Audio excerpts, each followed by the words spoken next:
राधे राधे महाराज जी। महाराज जी आपके चरणों में कोटि कोटि प्रणाम। महाराज जी एक दोहा आता है कि जब मैं था तब हरि नहीं, अब हरि है मैं नाही। महाराज जी एक आध्यात्मिक व्यक्ति के जीवन में इसका क्या मायने है और ऐसी स्थिति में जीवन ये दोहा कब और कैसे आएगा? जो देहाभिमान है ये मन सहित 5 इंद्रियों को शब्द स्पर्श रूप रस गंध इन्हीं में आसक्त करता रहता है। अंतःकरण में जो मैं है वो दोष युक्त है और जो स्वाभाविक स्वरूप का मैं है वो निर्दोष ब्रह्म है। जो स्वरूप का मैं है वो भगवदाकार है, ब्रह्माकार है, लेकिन जो अंतःकरण का मैं है वो देहाभिमान युक्त है, उसी में सारे के सारे दोष रहते हैं। तो जो देहाभिमान जनित मैं है वो गुरुदेव के चरणों की उपासना से जब भगवान में समर्पित हो जाता है तो स्वयं अनुभव होता है। ज्ञानी को अनुभव होता है गुणानुगुण वर्तन्ते मनुष्य पार्थ सर्वसा, ये गुणों के द्वारा शरीर संचलित होकर यंत्रारूढ़ानि मम माया ये चल रहा है। और जो भक्त होता है वो देखता है मेरे भगवान मेरे हृदय में बैठकर मुझसे करवा रहे हैं। अब वो करता नहीं रहता। अहंकार विमूढ़ आत्मा करता हम बनते। जब तक ये मूढ़ता बनी रहती है अहंकार की तब तक वो अपने को कर्ता और भोक्ता मानता है। जब तक अपने को कर्ता और भोक्ता मानता है तो वो हरि की उपस्थिति होने पर भी वो हरि की उपस्थिति का अनुभव नहीं कर पाता। सबके हृदय में भगवान विराजमान है। और जब ये कर्ता और भोक्ता अहंकार भगवान के चरणों में भक्ति से लीन हो जाता है या ज्ञान के द्वारा अविद्या जनित जितना भी इसका प्रभाव है वो सब नष्ट हो जाता है तो शुद्ध में ब्रह्म स्वरूप बचता है। उस समय वो परमानंद में निमग्न अकर्ता अभोक्ता एक रस रहता है और शरीर से गुणों के अनुसार चेष्टाएं होती रहती है। तो जब मैं था तब हरि नहीं, अब हरि है मैं नाहि। प्रेम गली अति साकरी तामे दो न समाये। ये प्रेम या ज्ञान इसमें एक को ब्रह्म द्वितीयो नास्ति, एक ही रहता है। जो अंतःकरण का मैं है यही द्वैत फैला रहा है, यही नानात्व का भ्रम पैदा कर रहा है। साधना इसी मैं को शुद्ध करने की है, भक्ति के द्वारा समर्पण, ज्ञान के द्वारा इसका नाश। मधु जी राधे राधे महाराज जी। महाराज जी क्या भक्ति में लगाव और प्रेम में फर्क होता है क्या? किससे लगाव होना? व्यक्ति से लगाव होना, शरीरों से लगाव होना, भगवान से। हाँ, भगवान से लगाव होना ये प्रेम की प्रथम भूमिका है। अपनापन होना, मेरे प्रभु, ये प्रथम भूमिका है। जब मैं प्रभु से प्यार करता हूं इसका विस्मरण हो जाए, मैं का केवल प्रभु रहे उसे प्रेम कहते हैं। ब्रह्म नहीं, माया नहीं, नहीं जीव नहीं काल, अपनी हो सुधिना रही, एक रहे नंदलाल। एकमात्र सच्चिदानंद प्रभु के सिवा मैं प्रभु का भजन कर रहा हूं, मैं प्रभु की आराधना कर रहा हूं, इसका भी विस्मरण हो गया, केवल आराधना हो रही, वो स्थिति का नाम प्रेम है। प्राण भय कान में, कान भय प्राण में, ये में न जान पड़े कान है कि प्राण है, इस स्थिति का नाम प्रेम है। और जब तक मैं प्रभु की आराधना कर रहा हूं तब तक ये भक्ति की प्रथम भूमिका है। भक्ति की अंतिम भूमिका जो प्रेम है वो तभी है जब मैं का विस्मरण हो गया। अपनी हो सुदिना रही, एक रहे नंदलाल। जैसे गोपीजन दही बेचने जाती हैं, विक्रे तुकामा अखिल गोप कन्या, मुरारी पादार्पित चित्त वृत्ति, दध्यादिकम मोह वसाद औषध गोविंद दामोदर माधवेती। वो बोलना चाहती है दही ले ले दही, लेकिन निकलता कोई गोविंद ले ले, कोई माधव ले ले, कोई दामोदर ले ले, क्योंकि भगवान की रति को प्राप्त हो गई है, प्रेम को प्राप्त हो गई है। प्रेम में अपनी शुद्धि नहीं रहती, प्रेम में केवल प्रीतम रहता है। वाणी से लेकर समस्त इंद्रियां प्रीतम के ही आनंद में डूबी रहती है। श्रवणेन्द्रीय प्रीतम की बात, नेत्रेंद्रीय प्रीतम का रूप, रसेंद्रीय प्रीतम का प्रसाद, घ्राणेन्द्रीय प्रीतम का प्रसाद रूप पुष्प तुलसी इत्र, त्वगेंद्रीय प्रीतम और प्रीतम के जनों के स्पर्श का सुख, अन्य भौतिक सुखों का त्याग करके भागवतिक सुख में 5 ज्ञानेंद्रियों का मन सहित पूर्ण रूप से लग जाना, यही भक्ति का स्वरूप है। ये धीरे धीरे बढ़ता जाता है। प्रतिक्षण वर्धमानम, जो प्रेम है वो प्रतिक्षण नवीन नवीन भगवान का अनुभव कराता है। ऐसा नहीं लगता कल जो कथा सुनी थी आज वही है, नवम नवम, क्योंकि प्रेम प्रतिक्षण वर्धमानम। प्रेम में कोई कामना नहीं रहती, कामना रहितम, सूक्ष्मतरम, अनुभव स्वरूपम, वो अनुभव में रहता है। बड़ा सूक्ष्म विषय प्रेम है, प्रतिक्षण बढ़ता रहता है। जब अपनी भी शुद्धि का विस्मरण होकर केवल भगवान रह जाए उसे प्रेम कहते हैं। महामंडलेश्वर आत्मानंद गिरी जी महाराज जूना अखाड़ा से। महाराज जी पूछ रहे हैं कि पूर्व का कर्म कब तक जीव भोगता है? महाराज जी प्रारब्ध और कर्म में भेद क्या है? संचित कर्मों से जो शुभ और अशुभ कर्म निकाल करके शरीर का निर्माण किया गया उसे प्रारब्ध कहते हैं। अनेक जन्मों के किए हुए एकत्रित कर्म को संचित कर्म कहते हैं। जो इस जन्म में हमारे द्वारा कर्म बंध है उन्हें क्रियमाण कहते हैं। जब तक ब्रह्म साक्षात्कार नहीं हो जाता तब तक पूर्वकृत जो संचित कर्म है वो भस्म नहीं होते और क्रियमाण निष्फल नहीं होते, तो उसका पुनर्जन्म होता है। जब ब्रह्मबोध हो जाता है या भगवत साक्षात्कार हो जाता है तो उसके समस्त संसार के बंधन कराने वाले कटे कर्म बंधन संसारी समस्त छिन्न भिन्न संचित कर्म हो जाते हैं। और जो क्रियमाण है वो अकर्ता भाव होने के कारण, कर्म फल की आसक्ति ना होने के कारण वो निष्प्रभावित हो जाते हैं और प्रारब्ध को भोग लेता है। खत्म, कर्म परंपरा ही खत्म हो जाती है, उसकी कर्म परंपरा ही खत्म हो जाती है। प्रारब्ध भोगना पड़ता है, बड़े बड़े सिद्धों को भोगना पड़ता है। जी महाराज जी, राधे राधे। राधे राधे। एक साधारण व्यक्ति को वर्तमान में सुख दुख जब आता है तो उससे ये अनुभव कैसे हो कि ये प्रारब्ध का फल भोग रहे हैं या वर्तमान में हमारी कर्मों का फल है? वर्तमान के कर्म का फल तुरंत नहीं मिलता।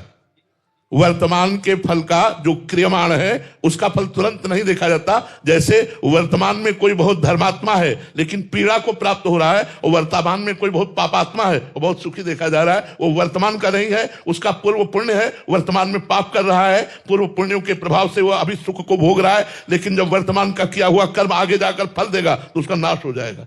धर्मात्मा पुरुष वर्तमान में धर्म से चल रहा है लेकिन दुखी देखा जाता है। वर्तमान में उसका पाप कर्म का संयोग चल रहा है। जिस समय पाप कर्म नष्ट हुआ और वर्तमान का जो पुण्य है, धर्म है, और आगे जाकर के उसे महासुख प्रदान कर देगा, तो ये पूर्व प्रारब्ध का ही होता है, वर्तमान का नहीं होता। वर्तमान का केवल एक है कर्म जो तुरंत सारे पुण्यों को नष्ट करके दुख प्रदान करेगा, वह है संत अपराध। साधु अवज्ञा तुरंत भवानी कर कल्याण के। अजीत रंजन दास जी, बनवीरपुर। राधे राधे महाराज जी। महाराज जी, मेरी श्रद्धा यह अनुभव करती है कि प्रभु सीताराम जी, श्री राधे श्याम जी एवं गुरुदेव भगवान, ये सभी एक ही परम चैतन्य तत्व की अभिन्न एवं अखंड दिव्य अभिव्यक्तियां हैं। महाराज जी, कृपा करके उस परम एकत्व के साक्षात्कार एवं प्रभु दर्शन की प्राप्ति हेतु उपयुक्त साधन, भाव एवं जीवन पथ का कृपा। हमारे भक्ति भाव में 5 भाव है। पहला है शांत भाव, जिसको आप दर्शा रहे हैं कि वही सियाराम है, वही राधे श्याम है, वही ब्रह्म है। योगी जन जिसे परमात्मा कहते हैं, ज्ञानी उसे ब्रह्म कहते हैं, भक्त उसे भगवान कहते हैं, प्रेमी उसे लाड़िले कहते हैं। ये शांत भाव है, सब में एक परम तत्व को देख करके द्वंद्वातीत अवस्था को प्राप्त होना। इसमें प्रेम का प्रकाश नहीं होता है, इसमें ज्ञान का प्रकाश होता है, तत्व ज्ञान प्रधान रहता है। इसलिए भगवान की मधुर लीलाएं जब होती हैं तो उसको एक ज्ञान रहता है कि ये ब्रह्म परम तत्व है, तो वो डूब नहीं पाता है। फिर इसके आगे जब इसको क्रॉस करे गुरु कृपा से, तब दास्य भाव आता है। दास्य भाव में प्रियता बढ़ती है, ये मेरे स्वामी। दास्य भाव में अनन्यता भी बढ़ती है। देखो, गोस्वामी तुलसीदास जी को ज्ञान है, जड़ चेतन जग जीव जत सकल राम में जान, बंदो सबके पद कमल सदा जोरी जुगपान। सबको भगवत स्वरूप देख रहे हैं, लेकिन जब अनन्यता की बात आती है तो कहते बने तो रघुवर ते बने और बिगड़े तो भरपूर, तुलसी औरन ते बने ता बनिवे पे धूर। तो क्या अभी और बचा क्या कोई? ये तत्व ज्ञान यहां काम नहीं करेगा, यहां प्रेम काम करता है, यहां प्रेम प्रकट हो जाता है। और जब भाव बढ़ता है तो सख्य भाव आता है, भगवान हमारे दोस्त, भगवान हमारे मित्र। इसमें दास्य भाव से भी ज्यादा प्रेम का प्रकाश होता है। दास्य में तो जब स्वामी आदेश करे तभी सेवा कर सकते हैं, इसमें तो मनमानी है, तुम हमारे कांधे पे चढ़ो तो हम तुम्हारे कांधे पे चढ़ेंगे। बराबर का भाव रहता है, तुम एक बोलोगे तो हम 2 बोलेंगे, साथ खेलेंगे, साथ खाएंगे, साथ हंसेंगे, साथ। भय खत्म हो जाता है। इससे भी बढ़कर के वात्सल्य में सुख है, क्योंकि पूर्ण अपने भाव के द्वारा भगवान को स्नान कराना, दुलार कराना, खवाना पियाना। इससे भी बढ़कर के सुख कांता भाव में है, गोपी भाव में। देखो, क्या गोपियों को ज्ञान नहीं है कि ये ब्रह्म हमारे प्रीतम है? वो कह रहे नखल गोपिका नंदनो भवा नखिल देहिना मंत्रात्मदिक। आप केवल यशोदानंदन नहीं हो, आप सबके हृदय में विराजमान परम तत्व हो। लेकिन जिन गोपीजनों ने ये अनुभव किया कि सर्वत्र जित देखो तित श्याममयी है, वही गोपीजनों की निष्ठा है कि उधो मन न भय 10-20 एक हो 200 गए हो श्याम पे अब को आराध है। ये बेकार का उपदेश ब्रह्म ज्ञान का हमारे सामने क्यों कर रहे हो? अब हमारे ऊपर रंग नहीं चढ़ने वाला, तो क्या उनको ब्रह्म ज्ञान नहीं है? इससे बड़ा क्या ब्रह्म ज्ञान होगा? जित देखो तित श्याममयी सर्वम खलमिदम ब्रह्म नेनानास्ति किंचन। लेकिन प्रेम में एक ऐसी अनन्यता जागृत होती है जिसमें अपने प्रीतम के सिवा और किसी को देखने की इच्छा ही नहीं होती, तो क्या और कोई बचता है? नहीं। वो तत्व ज्ञान होती है, समता सब संसार में, लेकिन ममता अपने इष्ट में। जब इष्ट में ममता जागृत हो जाती है तो देखो हमारे हरिवंश महाप्रभु कहते हैं, जिन्होंने ये उपदेश किया, ये क्रूरा अपि पापिनो न च सताम संभाष्य दृश्याश्चे सर्वान वस्तुतया निरीक्ष परम स्वाराध्य बुद्धिर्मम। जो क्रूर हैं, दुष्ट हैं, पापी हैं, संतों से संभाषण करने योग्य भी नहीं है, वो भी साक्षात राधा वल्लभ लाल है, ऐसी मेरी दृढ़ मति है। वही कह रहे हैं, रसना कटो जो अन रटो, रसना कटो जो अन रटो, निरख अन फुटो नैन, श्रवण फुटो जो अन सुनो श्री राधा जसवैन। किशोरी जी के सिवा और कुछ देखूं तो मेरी आंखें फूट जाए, किशोरी जी के सिवा कुछ सुनूं तो हमारे कान फूट जाए, किशोरी जी के सिवा कुछ बोलूं तो मेरी जबान कट जाए। कैसा कैसा रसना कटो जो अन रटो, मतलब प्रेम में जो ऐश्वर्य ज्ञान है वो दब जाता है। ऐश्वर्य ज्ञान में प्रेम दब जाता है। जब लालजू महाराज श्री प्रियाजू को एकांत में ले जाकर बेड़ी गूंथते हैं, तो जब रसिक जन गान करते हैं तो सुन लो, और सुखदेव जी गान करते हैं तो सुन लो, बड़ा अंतर मिलेगा। और यहां, अरे यहां पदों में देखो, महामाधुर्य रस में छके हुए रसिक जन जब बेड़ी गूंथने की लीला का वर्णन करते हैं तो आप डूब जाओगे, क्योंकि ये स्वर किंचन मात्र नहीं, शुद्ध माधुर्य। तो जब हम भगवान की उपासना करते हैं तो हमारी उपासना के अनुसार सिद्धि होती है। यदि हम सर्वम खलमिदम ब्रह्म की सिद्धि करना चाहेंगे तो शांत भाव में ही रहेगा हमारी स्थिति, द्वंद्वातीत स्थिति, अखंडानंद में। लेकिन जब हम प्रेम करना चाहेंगे तो भगवान से हमारा कोई संबंध होगा, फिर हमें द्वैत से अद्वैत और अद्वैत से द्वैत, ये द्वैत से अद्वैत स्थिति आती है, और अद्वैत में जो स्थित हो गया वो मोक्ष को प्राप्त होता है। लेकिन भक्त फिर भावाद्वैत स्थिति लाते हैं, ये मानते हुए कि सब में मेरे प्रभु हैं, पर अपने प्रभु के नाम रूप में अनन्यता होती है। ये मानते हुए, जैसे भक्त को ज्ञान होता है, ऐसा नहीं कि उससे ज्ञान ना हो। हनुमान जी महाराज जी से एक बार वशिष्ठ जी ने पूछा कि हनुमान तुम कौन हो? तो उनका देह भाव से दास हूं, जीव भाव से मैं अंश हूं, ये अंशी है, और तत्व स्वरूप से एक जो सिंहासन में बैठे वो यहां है। तो भक्त को ज्ञान होता है, ऐसा नहीं कि तत्व ज्ञान नहीं होता, पर वो ज्ञान प्रेम दबा देता है, और अपने प्रेम में मस्त हुआ। सुने न काहू की कही, कहे न अपनी बात, नारायण हुआ रूप में मगन रहे दिन रात। वो अपने प्रीतम के प्रेम में छका रहता है। तो इसके लिए गुरु की शरण में जाकर के निरंतर भगवत चिंतन करने का अभ्यास करे। पहले संसार का चिंतन छोड़े, और फिर अगर तत्वबोध आत्मस्वरूप में आना है तो फिर सब चिंतन छोड़े। चिंतन शून्य हो गया तो जो बचा वही आत्मस्वरूप है। और अगर प्रेम मार्ग में जाना है तो भगवान के नाम रूप लीला गुणधाम का चिंतन करते हुए आगे बढ़ता चला जाए।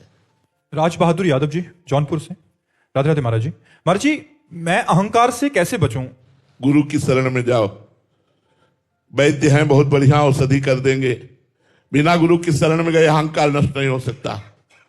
तो अगर मैं का नाश करना है तो गुरुदेव की शरण में जाओ। गुरुदेव ही ऐसे सद्वैद्य हैं जो अहंकार रूपी फोड़े का ऑपरेशन कर सकते हैं, दूसरा कोई नहीं है। सदगुरु वैद्य वचन विश्वासा, संयम यह न विषय कह आशा। गुरु भगवान की कृपा से ही अहंकार का नाश होता है। नहीं, सृष्टि में दूसरा और कोई ऐसा नहीं जो हमारे अहंकार को रौंद सके, वो केवल गुरुदेव ही हैं। गुरुदेव कृपा करते हैं, ज्ञान दृष्टि प्रकट करते हैं, मलिन अहंकार नष्ट हो जाता है। गुरुदेव कृपा करते हैं, आज्ञा उपदेश डांट फटकार के द्वारा हमें बिल्कुल ठीक कर लेते हैं। जैसे कुम्हार अपनी मटकी को अंदर हाथ लगाकर ऊपर ठोकता रहता है, ऐसे गुरुदेव आपको ठोक बजा करके अपने लायक बना लेते हैं। तो प्रथम हम गुरुदेव का वर्ण करें, द्वितीय उनकी आज्ञा का पालन करें, तृतीय शास्त्र और संतों का संग करें। तो फिर हमें, चाहे हम ब्रह्मबोध की तरफ बढ़े या भगवत प्रेम की तरफ बढ़े, दोनों में बाधक जो अभिमान है उसका त्याग हो जाता है। राधे राधे महाराज जी। महाराज जी, इस मन ने मेरा जीना हराम कर रखा है। महाराज जी, मुझे बचा लो। ये हर समय गंदी चेष्टाएं, गंदी क्रियाएं, गंदा चिंतन इसी में रहता है। महाराज जी, मैं ठीक होना चाहता हूँ। यार, ये आपका ही केवल नहीं है, पूरे विश्व का प्रश्न है, सबका प्रश्न है, किसी एक का प्रश्न नहीं है। ये जब जो चाहता है वो करवा लेता है। बड़ा बलवान है। क्यों बलवान है? क्योंकि बहुत बड़े से इसको बल मिला है। और बल क्या मिला है? ये स्वयं वही है। इंद्रियाणाम मनश्चास्मि, इंद्रियों में मैं मन हूं, भगवान कह रहे। बिना भगवान की शरण गए और बिना भगवान का भजन किए मन को नहीं संभाला जा सकता। मन में गलत चेष्टाओं के करने का उत्साह रहता है, गलत बातों के देखने का, गलत क्रिया करने का उत्साह रहता है और भगवान की तरफ निरुत्साहित रहता है। इसका स्वभाव है पतन। स्वाभाविक छोड़ दो तो पतन कर देगा। अगर उन्नति करनी है तो नाम और मंत्र, इन दो के द्वारा उन्नति होती है। जैसे जल का स्वभाव है छोड़ दो तो नीचे की तरफ ही जाएगा, ऊपर की तरफ नहीं जाएगा। ऐसे मन का स्वभाव छोड़ दो तो नीचे की तरफ ही जाएगा। जैसे जल को ऊपर चढ़ाना है तो यंत्र की आवश्यकता है, मशीन, ऐसे ही मन को यदि ऊर्ध्वगामी बनाना है, परमात्मा में लगाना है, इसको पवित्र करना है तो नाम जप करो, मंत्र की आवश्यकता है। गुरु मंत्र जपो, नाम जप करो, मन लगे चाहे ना जपे, नाम जपत मंगल दिशि दसहु। चिंता मत करो, अगर ये तुमसे कुछ गलत भी करा देता है तो नाम भगवान तुम्हारी गलती को भी सुधारेंगे, तुम्हारे पाप को भी भस्म करेंगे और आगे गलती ना हो पाए ऐसी सामर्थ्य भी देंगे। इसलिए खूब नाम जप करो। नाम के बिना मन को नहीं संभाला जा सकता। प्रेमानंद महाराज जी की वीडियो को देखने के लिए हमारे YouTube चैनल को सब्सक्राइब अवश्य करें और बेल आइकन को दबाना ना भूलें।